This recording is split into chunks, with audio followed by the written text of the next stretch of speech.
షిరిడి సాయిబాబా తాను దేవుడ్ని అని ఎప్పుడు చెప్పుకోలేదు అని ఈ ప్రముఖ ఇస్లామిక్ మత ప్రబోధకులు చెబుతున్నారు. ముందుగా ఆయన ఏం చెప్పారో విందాం. సాయిబాబా వారిని హిందువులు ఆరాధిస్తున్నారు, కానీ గ్రంథాల్లో ఎక్కడ కూడా సాయిబాబా దేవుడు అని లేదు.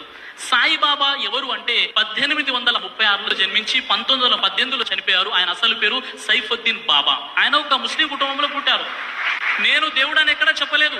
సాయిబాబా అనునిత్య 3 మంత్రాలు చెప్పేవారు. సబ్కా మాలిక్ ఏక్ హై, అల్లా మాలిక్, అల్లా భలా కరేగా. శ్రీ సాయి లీలామృతం, రచన ఎక్కిరాల భరద్వాజ, పేజ్ నెంబర్ 18 నుండి 27 మీరు పరిశీలించినట్లయితే సాయిబాబా 5 పూటలు నమాజ్ చేసేవాడు అని రాయడం జరిగింది. సాయిబాబా ది మాస్టర్, రచన Ekkirala Bharadwaja, page number 18, page number 228, page number 235 మీరు చూసినట్లయితే సాయిబాబా చెప్పారు, నేను కేవలం ఒక దేవుని దాసుని మాత్రమే, ఒక పేద ఫకీరుని మాత్రమే, నేను 5 పూటలు నమాజ్ చేస్తాను, నేను ఒక మనిషిని మాత్రమే చెప్పారు, కానీ నేను దేవుణ్ణి అని సాయిబాబా వారు ఎక్కడ కూడా చెప్పలేదు. విన్నారు కదా, షిరిడి సాయిబాబా గురించి రాయబడిన గ్రంథంలోని విషయాలను వారు వివరించడం జరిగింది. మరి తాను దేవుడిని కాను అని చెప్పుకున్న షిరిడి సాయిబాబా ప్రఖ్యాత దేవుడు ఎలా కాగలిగాడు? ఇన్ని లక్షల కోట్ల రూపాయల కలిగిన ధనవంతుడు ఎలా కాగలిగాడు? ఇందులో తెలియనిది ఏమీ లేదు. తెలుసుకోవాలి అన్న ఆసక్తి జనాలకు లేదు. అందరూ దేవుడు అంటున్నారు, అందరూ పూజలు చేస్తున్నారు, అందరూ కానుకలు ఇస్తున్నారు, మనం కూడా అలాగే చేయాలి అనే గుడ్డి నమ్మకం మాత్రమే ఉంది. షిరిడి సాయిబాబాను దేవుడుని చేయటానికి ప్రయత్నించిన నిర్వాహకుల మైండ్లో వ్యాపార సూత్రమే ఉంది. వారిని దేవుడుగా ఎలా నమ్మించాలి, ఎక్కువ మంది భక్తులను ఎలా ఆకర్షించాలి, వారి నుంచి డబ్బులు ఎలా రాబట్టాలి అనే ఎత్తుగడలు మాత్రమే ఉన్నాయి.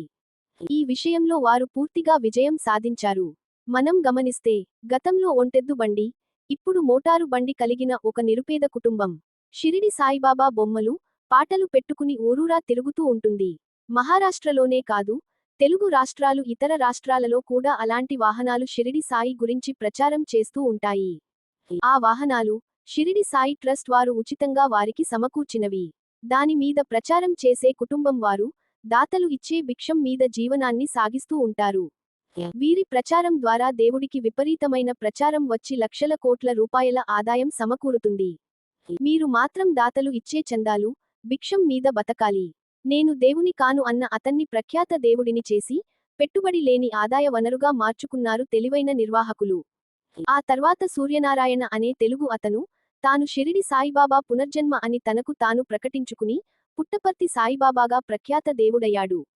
నేను నిన్న పెట్టిన గోచీ బాబా కూడా ఏదో రోజు ఈ స్థాయిలో ప్రచారం పొంది దేవుడు అయినా ఆశ్చర్యపోనక్కర్లేదు. మిత్రులారా, దయచేసి సబ్స్క్రైబ్, లైక్, కామెంట్, షేర్ చేయండి.